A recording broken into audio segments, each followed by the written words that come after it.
Hi, I'm Dr. Katie Disharoon with Low T99, and today I'm going to show you how to drop your testosterone. So, we need to make sure we lay out our supplies. So first would be your vial of testosterone, and this is of course for intramuscular injection. And then we have our vial, we have our syringe for drawing with the needle, and then we have our injection needle. And then we have our alcohol swabs. So it's really important that we keep everything clean and very neat when we're going through this process. A little note about syringes. So syringes come labeled with a number. And actually so this syringe, for example, is a 25 gauge. The higher the number, the smaller the needle. So make sure that you drop with a lower number and you inject with a higher number. That'll make sure that you can draw up quickly and the injection is as painless as possible. So, like I said, we keep everything very clean. So we use a single alcohol pad to clean the vial of testosterone. And of course, the type of testosterone you've been prescribed will vary from whatever you see here. And then you go ahead and open your draw and injecting syringe. So this is a 3 ml syringe, or 3 cc's, a ml is equal to a cc. And go ahead and take off the cap. So you'll see that's a nice beefy needle. You would not want to inject yourself with this needle. So with the testosterone, sometimes it can be helpful to warm the testosterone really slightly in a cup of warm water, like just hold it in the water.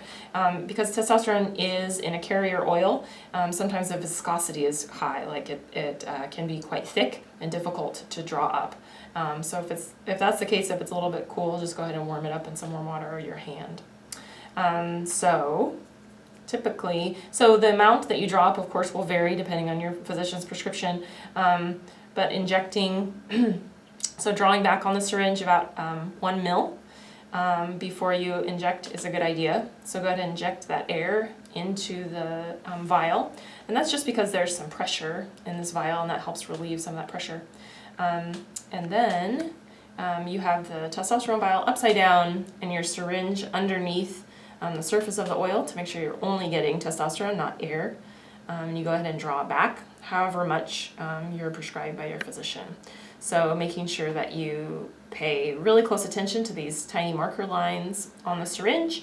And as long as the syringe is, still in the vial, you can move it back and forth as much as you need to get rid of any air bubbles and make it a really perfect draw. So I have the amount that I need. And I'm going to go ahead and remove the syringe from the vial, place the vial there, and then what I'm going to do is recap the needle, which is not the safest thing to do, so you want to do it with one hand, just to catch the cap, and then you remove the needle. So this again is the draw needle. We want to make sure that we use a new, clean, sharper and smaller needle in order to actually do the injection. So take the needle and put it in your sharps container for disposal safely later. Never put a needle in the garbage. So I should have opened this before I started this process. So this is our injection needle. So it's a 25 gauge needle. You have your testosterone here, and you apply the new needle for injection onto your syringe.